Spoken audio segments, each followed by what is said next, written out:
La renaissance de l'unité africaine, c'est le thème d'une conférence de presse animée samedi dernier à Mayambougou par l'association Nouvelle Initiative pour le développement et l'employabilité au Mali, NIDEM, en partenariat avec la Ligue de défense noire africaine, LDN.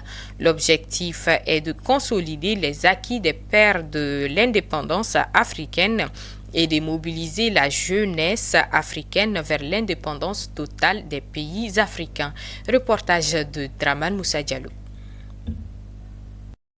Soutenir les autorités des transitions maliennes avec des initiatives concrètes dans la lutte pour la souveraineté. C'est l'objectif de cette rencontre initiée par l'association Nouvelle Initiative pour le développement et de l'employabilité au Mali NIDEM en partenariat avec la Ligue des défenses noires africaines. Elles étaient face à la presse ce week-end.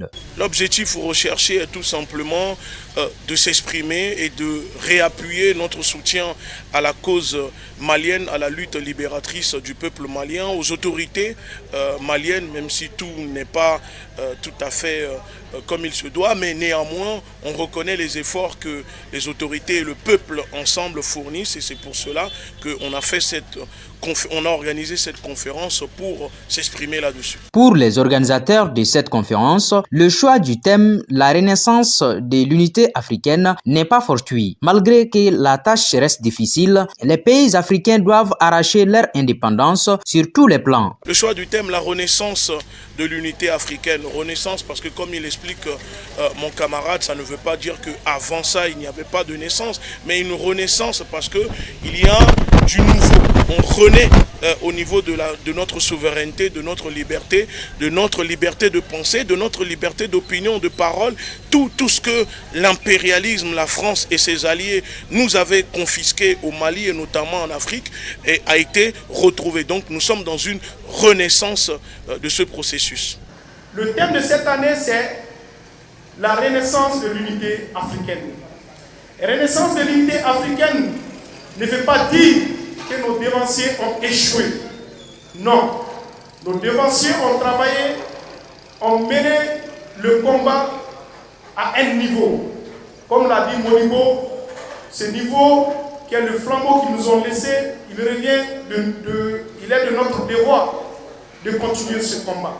Sur la question du sentiment anti-français, le panafricaniste béanzin est catégorique. Il affirme que les Africains sont assez responsables pour choisir leurs partenaires. Il stipule que la collaboration militaire avec la France n'arrange plus les Africains. Non, il n'y a pas de sentiment anti-français, mais il y a un sentiment anti-politique française.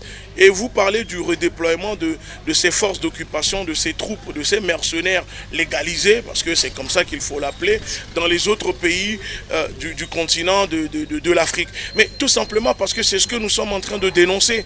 L'Afrique subit une recolonisation militaire. Souvenez-vous, pour venir esclavagiser le continent africain, c'était quoi les justificatifs? Ils disaient, on va les civiliser parce que c'est une terre sauvage. Aujourd'hui, pour recoloniser l'Afrique, qu'est-ce que la France dit? Nous allons les aider contre le terrorisme. À chaque fois, il y a un motif.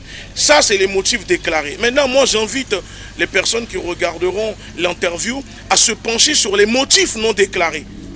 C'est les motifs non déclarés qui nous intéressent. Parce que si la France redéploie ses militaires partout, c'est parce qu'elle est là pour sécuriser forcément des intérêts quelque part. Notons que cette conférence, qui constitue un espace d'échange et de partage d'informations, a permis à l'assistance de mieux cerner l'historique et les notions liées à l'unité africaine. Les responsables de la NIDEM et de la LDN ont promis une synergie d'action pour accompagner la transition malienne.